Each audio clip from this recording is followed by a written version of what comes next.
ఒక చెవిదుద్దుల సెట్టు కొనరా అంటే ఇప్పుడు కాదు అని మాట దాటేసేవాడు ఇప్పుడు వదినగారి కోసం ఏకంగా నక్లెస్సే కొంటాడా? పద వెళ్ళి బావని కడిగి పారేద్దాం. వద్దు. ఎందుకు? ఇప్పుడు సమయం కాదు. ఏం అడిగినా ఇప్పుడు సమయం కాదనంటావేంటత్తయ్య? ఎందుకు చెప్తున్నానో అర్థం చేసుకో. అన్ని బాణాలు ఒకేసారి ఎక్కి పెట్టకూడదు. సమయం చూసుకొని శత్రువు నిస్సహాయ స్థితిలో ఉన్నప్పుడు మన ప్రతాపం ఏంటో చూపించాలి. చూపిస్తాను. ఆ ఆనందికి నరకం అంటే ఏంటో చూపిస్తాను.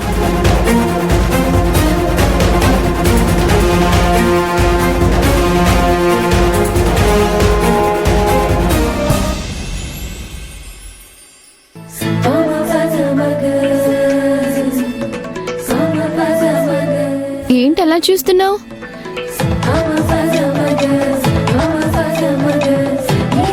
నువ్వు ఇలా పాల గ్లాస్తో వస్తే ఎలా ఉన్నావో తెలుసా ఆనంది? నిన్ను అర్జెంటుగా ముద్దు పెట్టుకోవాలనిపిస్తుంది. అశ్విన్, ఆనంది, ప్రేమించుకునేటప్పుడు పెళ్లి కాలేదని రీజన్ చెప్పావు. పెళ్ళయ్యాక నీ సమస్య తేలాలని చెప్పావు. తీరా మన ఇంట్లోకి కాపురానికి వచ్చాక కూడా ఇలా రెడ్ సిగ్నల్ ఇస్తే ఎలా చెప్పు? నేను నిజంగా కాపురానికి వచ్చాననుకుంటున్నాడు. ఏం ఆలోచిస్తున్నావు? Tell me the answer my dear wife. ఇప్పుడు కూడా అదే చెప్తున్నాను అశ్విన్. నీకు దగ్గరయ్యే ఆ అదృష్టం నాకు లేదు. నన్ను క్షమించు అశ్విన్. నీకు దగ్గర అవుతున్నట్టు నీ ముందు నటిస్తూ నీకు ఆశలు రేపుతున్నాను. కానీ ఇదంతా నెల రోజుల వరకే. ఆ తర్వాత నువ్వెవరో నేనెవరో. చూడానంది, నీకిష్టం లేదే నేను కూడా ఏమీ చేయను. నువ్వు ఎప్పుడైతే నన్ను మనస్ఫూర్తిగా నన్ను భర్తగా అంగీకరించి నా దగ్గరికి వస్తావో ఆ రోజే ఈ ముద్దులు మురిపాలు. అప్పటి వరకు నిన్ను ఎలాంటి ఇబ్బంది పెట్టను. కంగారు పడకు. నన్ను ఇంతలా అర్థం చేసుకునే నాకు నువ్వు దొరకడం నా అదృష్టం. కానీ నిన్ను ఇంతలా బాధ పెడుతున్న నీకు నేను దొరకడం నీ దురదృష్టం అశ్విన్. పడుకో. ఎక్కడికానంది? కింద పడుకోవడానికి. అలా ఎందుకానంది? ఈ మంచం మీద పడుకో. నువ్వు కింద పడుకుంటావా? నేను బెడ్ మీదే పడుకుంటాను. అలా ఎలా కుదురుతుంది? చూడానంది, నీకిష్టం లేనిదే, నీ అనుమతి రానిదే నేను ఏమీ చేయనని చెప్పాను కదా. ఆనంది, ఇంకా డౌట్ ఎందుకు?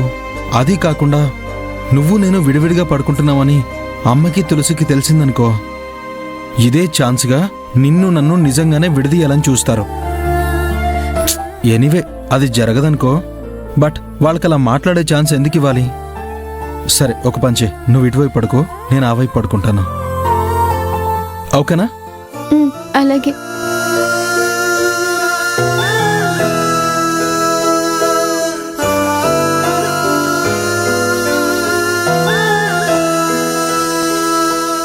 మనిద్దరం ఎప్పటికీ ఒక్కటి కాలేం అశ్విన్.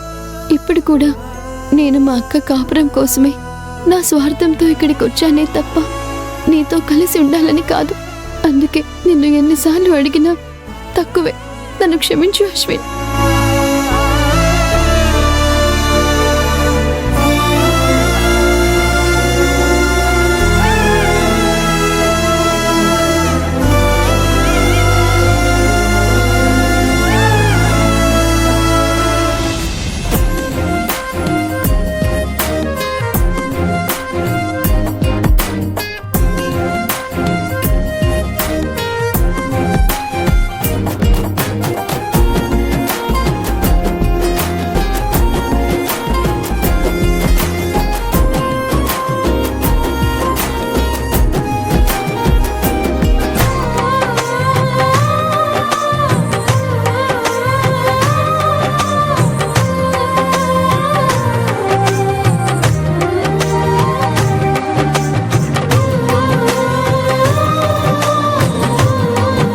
రాత్రంతా నన్నే చూస్తూ కూర్చుంటావా?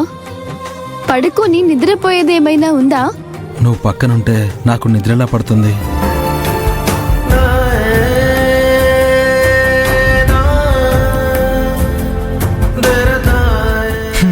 సరే గాని ఏంటి సంగతులు? ఏముంటాయి? ఉండకుండా ఉంటాయా ఏంటి?